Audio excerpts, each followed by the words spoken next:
گریان و چاوی پڕ لە فرمێسکی حاجیان و کەسوکاریانە لە دوای گەڕانەوەیان لە فەریزەی حەج. ئەمڕۆ یەکەم کاروانی حاجیان لە ڕێگەی فڕۆکەخانەی نێودەوڵەتی هەولێرەوە گەڕانەوە و با کەسوکاریان شاد بوونەوە. زیارەتکارانی ماڵی خوا دڵخۆشن بە بەجێگەیاندنی یەکێ لە ڕوکنەکانی ئیسلام و داوایان لە خوای گەورە کردووە مسلمانان بەگشتی سەرکەوتوو بکات.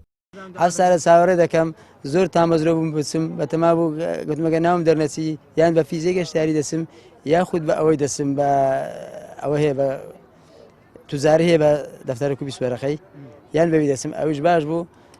داکم گوتی ناوی خۆت مەنووسە گوت داکم بەس من تاقانەمە بەسم نیە داکم گوتی ناوت دەردەچێ خەون دیتێ ناوی خۆت مەنووسە. هەستێکی زۆر زۆر خۆشمە بۆچی ئەو کاتێوەکی ناوم دەرچوو لە خۆشیان گریام زۆر زۆر زۆر زۆر دڵم خۆش بوو.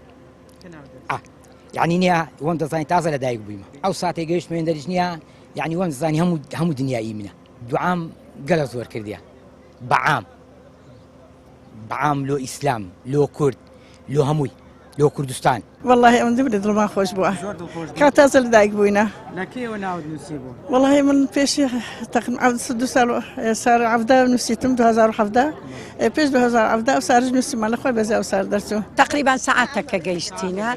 بەلێ ئێستا سەعاتێکە گەیشتینە الحەمدلله مانگەکە لەوەینە زۆر ڕێزیان گرتین زۆر قەدریا گرتین وەڵە جێیکی زۆر خۆشە نەخشە لە ئومەتی محەممەدی بی زۆر مرتاح بووین بەس 5 ڕۆژان زۆر ماندی بووین زۆر هیلاک بووین بەران الحەمدلله یعنی زۆر خۆش بوو چەندی برێ خەر خۆش بوو نەخشە لە کچ و کوڕان بی نەخشە لە ئومەتی محەممەدی بی تەڵەبەکان ناجح بن زۆر دوعامە لە هەمووتان کردیا بەخوای زۆر دوعام کردیا داومان هیچ ڕاوەنەستایە.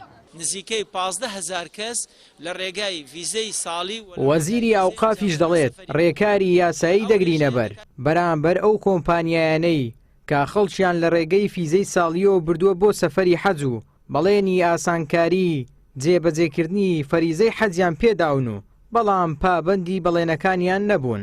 وەکو حکومەت وەکو وەزارەتی ئەوقاف و کاروباری ئاینی لە ڕێگای داواکاری گشتی و لە ڕێگای نوێنەری وەزارەتی ناوخۆ نوێنەری وەزارەتی بازرگانی کە ئیجازەی کۆمپانیەکانیان داوە لێکۆڵینەوەیەکی یاسایی تند لەگەڵ ئەو کۆمپانیانە دەکرێتن کە وعدیان بەو خەڵکەدا بوو لەوێن دەر بێ ئاگاداری ئێمە وعدیان بەو خەڵکەدا بوو کە لەوێن دەر ئاسانکاریان بۆ بکەن پرۆسی حەزیان بۆ ئەنجام بدەن بەڵام وەکو پێویست دیارە ئەرکەکانی خۆیان جێبەجێ نەکردووە بۆیە پێویستە ئیجراعاتی یاسایی تند لەگەڵ ئەوانە بکرێتن بۆ ئەوەی جارێکی تر ئەو بابەتە دووبارە نەبیتەوە.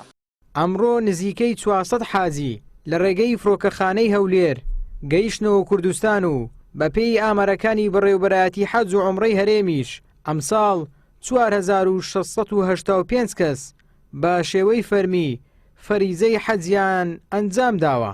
کۆی گشتی ژمارەی حاجیانی عێراق بە هەرێمی کوردستانەوە دەگاتە 33690 حاجی کە لە ڕێگای ئاسمانی و وشکانیەوە فەریزەی حەجیان ئەنجام داوە.